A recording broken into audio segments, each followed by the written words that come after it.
हाँ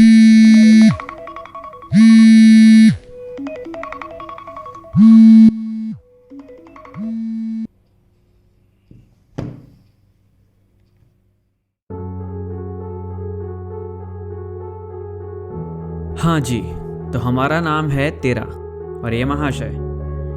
जब से इन्होंने हमारा अम्बिलिकल कॉर्ड काटा है तब से रगड़े ही जा रहे हैं हमें। कभी देश के इस कोने में ले जाते हैं, कभी उस कोने में, कभी कभी तो हमको लेकर पानी में ही कूद जाते हैं। पगला गए हैं लगता है। पेशे से खुद को सॉफ्टवेयर डेवलपर बताते हैं पर कहानियाँ बुनते रहते हैं। ऐसी ऐसी जगहों पर ले जाते हैं जहां हमारा तो भैया बैटरी ही कपकपा जाता है। पर फिर ये कहते हैं क्या फ़ायदा बैटरी लाइफ लंबी होने का अगर कुछ ऐसा ना देख पाओ। इसलिए कोई शिकायत नहीं है इनसे हमें। मगर अभी कुछ ही दिनों पहले एक बात कहते सुना हमने दीदी, इस बार देव दीपावली पर काशी चलते हैं। ऐसा लगता है आज से पहले कुछ भी ऐसा नहीं देखा होगा। अरे जाइए भी, इतना भी लंबा मत फेंकिए। आखिर क्या है जो पहाड़ों की उन वादियों से भी खूबसूरत हो सकता है। पर हमें क्या, हम ठहरे मशीन, जहाँ जेब में डालकर ले जाएंगे वहाँ चल पड़ेंगे। मगर साथ बनाए रखिएगा क्योंकि कहानी इस बार हम सुनाएंगे।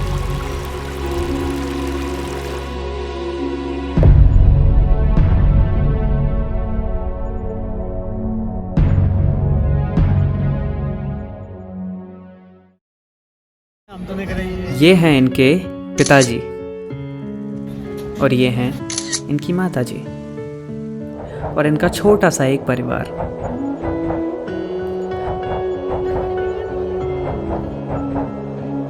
फिर थोड़े से एक्शन के बाद, थोड़ा रोने धोने के बाद, थोड़े खेल कूद के बाद, थोड़ा आराम करने के बाद और थोड़ा पेट पूजा करने के बाद हम पहुँचे बनारस यानी कि काशी।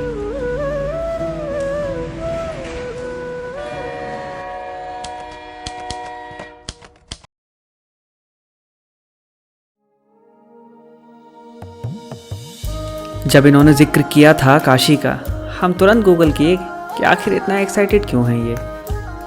जैसे जैसे हम पढ़ने लगे वैसे वैसे हमें समझ आता गया। काशी, बनारस या वाराणसी एक ऐसा शहर है जहाँ लोग शांति की तलाश में आते हैं। कितने लोगों के बारे में पढ़ा कि कई सालों पहले यहाँ आए थे पर फिर वापस कभी लौट कर ही नहीं गए। काशी ने उन्हें जाने ही नहीं दिया। एक ऐसा शहर जहाँ इसके एक घाट पर लाइफ सेलिब्रेट हो रही थी तो वहीं दूसरे घाट पर डेथ। एक ऐसा अल्हड़ सा शहर जो कहते हैं कि शिव के त्रिशूल पर टिका है। वक्त की सीमाओं से परे है ये शहर। इतना कुछ पढ़ने के बाद हम थोड़ा स्तब्ध तो रह गए थे पर फिर चल दिए इनके साथ। चलो भाई चलो।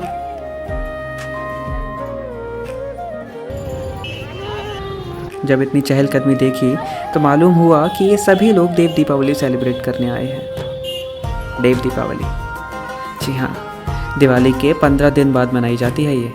इसे देवताओं की दीपावली भी कहा जाता है। कथाओं के अनुसार भगवान शिव ने राक्षस त्रिपुरासुर का वध किया था और देवताओं को स्वर्ग में वापस लाया था। अब देवताओं के स्वर्ग के बारे में तो हमें ज़्यादा नहीं पता, पर काशी को लोगों ने स्वर्ग ज़रूर मान लिया था। हम लोग जब वहाँ पहुँचे तो गंगा आरती की तैयारियाँ होने लगी थीं और लोगों ने अपना अपना स्थान लेना शुरू कर दिया था। हमने भी अपनी जगह एक नाव में ले ली और इस वादे के साथ घाटों को घूमने चल दिए कि गंगा आरती तक वापस आ जाएंगे। इतनी रोशनी, इतनी चहल पहल देखकर ज़िंदगी का एहसास हुआ। ये जो इतने लोग खड़े हैं, इनकी आंखों से उस एक पल में सिर्फ ज़िंदगी झांक रही थी। पता नहीं क्यों पर लगा कि उन पहाड़ों की वादियों की खूबसूरती एक तरफ है और यहाँ माँ गंगा में बहती ज़िंदगी का सुकून एक तरफ। देखते ही देखते हमारी नाव मणिकर्णिका घाट पहुँची, the burning Ghat of Varanasi.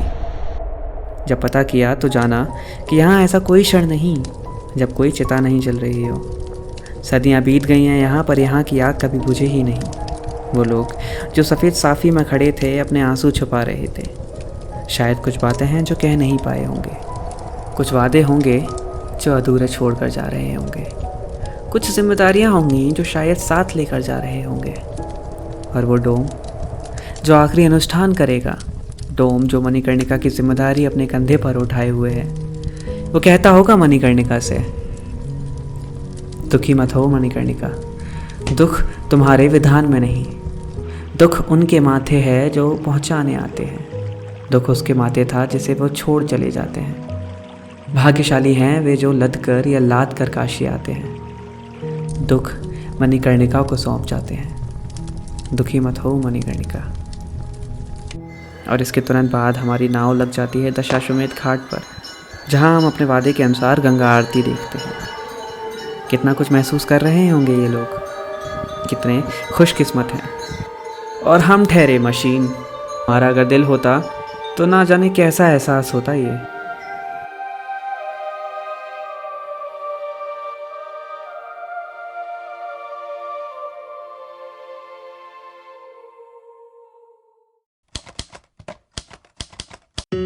Day 2 सुबह के 3 बजे। सुबह सुबह जल्दी उठकर वहाँ पहुँचकर लाइन में लगकर बाबा विश्वनाथ जी के दर्शन किए। इन सब ने हमें ले ही नहीं गए। हमको कह रहे थे कि अंदर नहीं ले जा सकते। फिर लौटकर हमें बनारस की उन तंग गलियों में ना जाने क्यों घुमाते रहे। कह रहे थे कि इसका भी अपना एक अलग मज़ा है। लिटिल मोमेंट्स, समझते हैं? हमको वो लिटिल मोमेंट्स दिखाई दिए।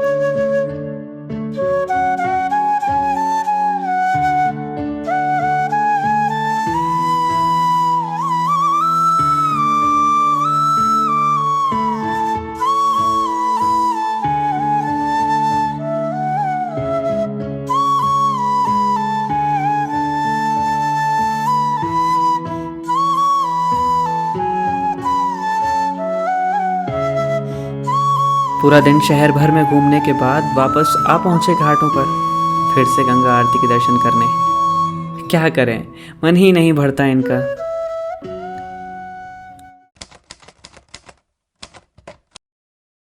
अब समस्या इस चीज़ की नहीं है कि हम जा रहे हैं, समस्या इस चीज़ की कि ठंड बहुत है, नदी है, लेट हो चुके हैं। रात में लोगों ने वहीं पर डेरा डाल लिया था कि सुबह होते ही नहा लेंगे, क्योंकि ब्रह्म मुहूर्त में नहाना होता है। अब हम लेट हैं, ना तो हमें जगह मिलेगी ना हिम्मत, दोनों ही चीज़ों की तलाश में बहुत जल्दी जाग के निकले हैं। इस बार स्नान सीधा गंगा मैया में करने का इरादा था इनका, तो सुबह की ठंड को नज़रअंदाज करके चल पड़े फिर से घाट की ओर। पर हिम्मत जुटाकर जल्दी से स्नान किए, क्योंकि फिर ऐसा कुछ भी तो देखना था। सुबह बनारस।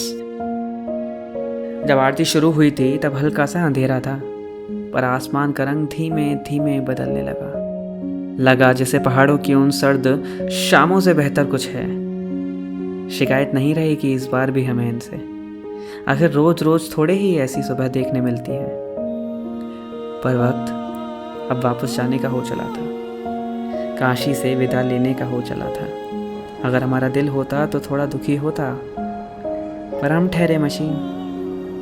जाते जाते इनके माताजी ने फिर से एक बार गंगा मैया तक जाने की जिद की। कहा कि ना जाने कब वापस आना होगा। क्या मैंने आपको बताया था कि इस बार कहानी इंतज़ार की होगी, इंतज़ार फिर से वापस आने का, क्योंकि कहानी इस बार थोड़ी अधूरी है।